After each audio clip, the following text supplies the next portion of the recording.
Hi friends, അപ്പോൾ എനിക്കൊരു 8ന്റെ പണി കിട്ടി. അത് പറയാൻ വേണ്ടിയിട്ടാണ് ഈ വീഡിയോ ചെയ്യുന്നത്. നിങ്ങളോടല്ലാതെ വേറെ ആരോടാണ് പറയുന്നത്? കിട്ടിയ പണിയല്ല നിങ്ങളോടല്ലേ പറയാൻ പറ്റുള്ളൂ.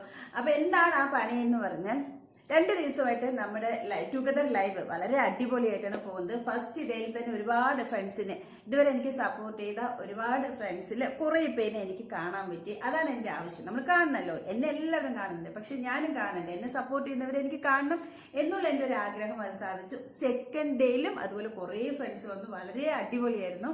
നമ്മളെപ്പോഴും 1.5 മണിക്കൂർ 2 മണിക്കൂറിനകത്തൊക്കെ ലൈവ് നിർത്തുന്നത്. സെക്കൻഡ് ഡേ ലൈവ് നമ്മൾ 2.5 മണിക്കൂറൊക്കെ എടുത്തിട്ടാണ്. അത്രയും ഹാപ്പി ആയിട്ട് പോയി. അപ്പോൾ എനിക്ക് ഭയങ്കര സന്തോഷം. ഇനി നിങ്ങൾ വിചാരിക്കും എവിടെയാണ് ഈ 8ന്റെ പണി എന്നുള്ളത്, അല്ലേ? വെയിറ്റ്. അപ്പോൾ നമ്മൾ സെക്കൻഡ് ഡേയിൽ കുറേ പാട്ട് പാടി. അതിൽ ഈ 1000 കാതം അകലെയാണെങ്കിലും എന്നുള്ള പാട്ട് നമ്മൾ 2.5 മിനിറ്റാണ് എടുത്ത് പാടിയിട്ടുള്ളത്. ആ പാട്ടിനാണ് ഇന്ന് പോസ്റ്റ് ചെയ്യുമ്പോഴൊന്നും കണ്ടില്ല. പോസ്റ്റ് ആയിട്ട് രാവിലെയും അത് കണ്ടില്ല.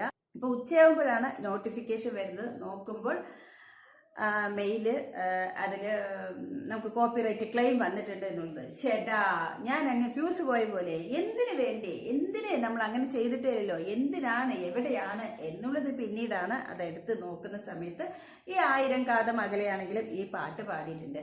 അപ്പം ഫ്രണ്ട്സ്, ഞാൻ ഇത് പറയാനുള്ള കാരണം എന്താണെന്ന് പറഞ്ഞാൽ, ഈ ചാനൽ ആയിട്ട് പോകുന്നവർ തുടക്കക്കാരും ആണെങ്കിലും അവർക്ക് ചിലപ്പോൾ മോണിറ്റൈസേഷൻ ആകാത്തതുകൊണ്ട് ഒന്നും അറിയില്ല. ഇതെല്ലാം നമുക്ക് ഈ എലിജിബിലിറ്റി ആകുമ്പോഴാണ് ഈ പ്രശ്നമൊക്കെ വരുന്നത്. അതുപോലെ ആയിട്ടുള്ളവർ തന്നെ ചാനൽ കുറച്ച് റീച്ച് ആവുന്നത് കാണുമ്പോൾ പാട്ടോ എന്തെങ്കിലും മറ്റുള്ളവർ എടുത്തു കഴിഞ്ഞാൽ ഇത്യാദി ഐറ്റംസ് നമുക്ക് പണി മെയിൽ വഴി വരും.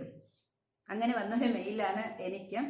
പിന്നെ ഞാനതെടുത്ത് ടെക്നിക്കൽ സൈഡൊക്കെ കുറേ വാച്ച് ചെയ്ത ശേഷം ഞാനത് കണ്ടുപിടിച്ചു. അവരത് പറഞ്ഞിട്ടുള്ളത് എൻ്റെ മോണിറ്റൈസേഷൻ നോട്ട് എലിജിബിൾ എന്നാക്കി അതൊരു ബ്ലോക്ക് ചെയ്ത് ക്ലെയിം വന്നാണല്ലോ. പിന്നെ ഞാനത് പ്രൈവറ്റ് ആക്കിയ ശേഷം അത് ഞാൻ കണ്ടുപിടിച്ച് ഒന്ന് നമ്മൾ ആ വീഡിയോ ഡിലീറ്റ് ചെയ്ത് കളയണം. അല്ലെങ്കിൽ എവിടെയാണ് ആ ലൈൻസ് ഉള്ളത് അത് നമ്മൾ റിമൂവ് ചെയ്യണം. റിമൂവ് ചെയ്ത് കളഞ്ഞാൽ നമുക്ക് വീണ്ടും അത് പോസ്റ്റ് ചെയ്യാം. അങ്ങനെയാണ് എലിജിബിലിറ്റി ഓക്കെ ആകും. അപ്പോൾ നമുക്കത് പോസ്റ്റ് ചെയ്യാം. അങ്ങനെയാണ് കണ്ടത്. പിന്നെ ഞാനത് അതെല്ലാം ചെയ്തു. 2.5 മിനിറ്റ് ഉണ്ട് പാട്ട്. അത് ഞാൻ ട്രിം ചെയ്ത് കളഞ്ഞു. പിന്നീട് അതിന് പ്രോഗ്രസ് കുറച്ച് സമയം എടുത്തു. അങ്ങനെ ഏതാണ്ട് 4 മണിക്കൂറിന് ശേഷം, 4 മണിക്കൂർ എടുത്തെല്ലാം കൂടെ അതിന് ശേഷം ഇപ്പം അത് ഓക്കെ ആയി. അങ്ങനെ വീട്ടിൽ ഞാനത് പോസ്റ്റ് ചെയ്തിട്ടുണ്ട്.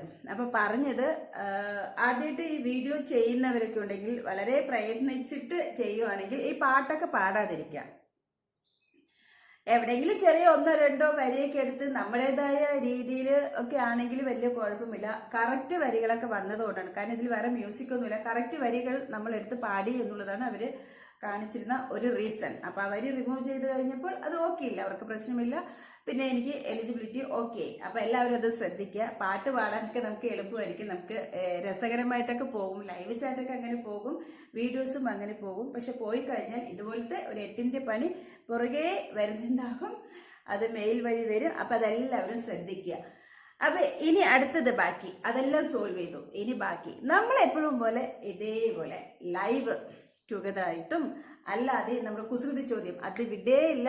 ഞാൻ വരും രാത്രി 9 മണിയാകുമ്പോൾ നിങ്ങളും ഉണ്ടാകണം. അങ്ങനെ നമ്മുടെ ലൈവ് എപ്പോഴും പോലെ അടിച്ച് പൊളിച്ച് പോകണം എന്നാണ് എൻ്റെ ആഗ്രഹം. അതിലൊരു മാറ്റം ഉണ്ടാകാൻ പാടില്ല. സോ ഞാൻ എല്ലാ ദിവസവും രാത്രി 9 മണിക്ക് വരും, നിങ്ങൾ വരണം. അപ്പം ആ ലൈവില് നമുക്ക് പാട്ട് വേണ്ട എന്നുള്ളതാണ് ഞാൻ ഇത്ര നേരം പറഞ്ഞത്. വെറുതെ ആവശ്യമില്ലാതെ പോയി പുലിയുടെ വാലിൽ പിടിക്കണ്ടല്ലോ. അപ്പം അതൊക്കെയാണ് കാര്യങ്ങൾ. അപ്പം എല്ലാവരോടും ടാറ്റാ. മറക്കണ്ട, രാത്രി 9 മണിക്ക് ഞാനുണ്ടാകും, കൂടെ നിങ്ങളും. ബൈ.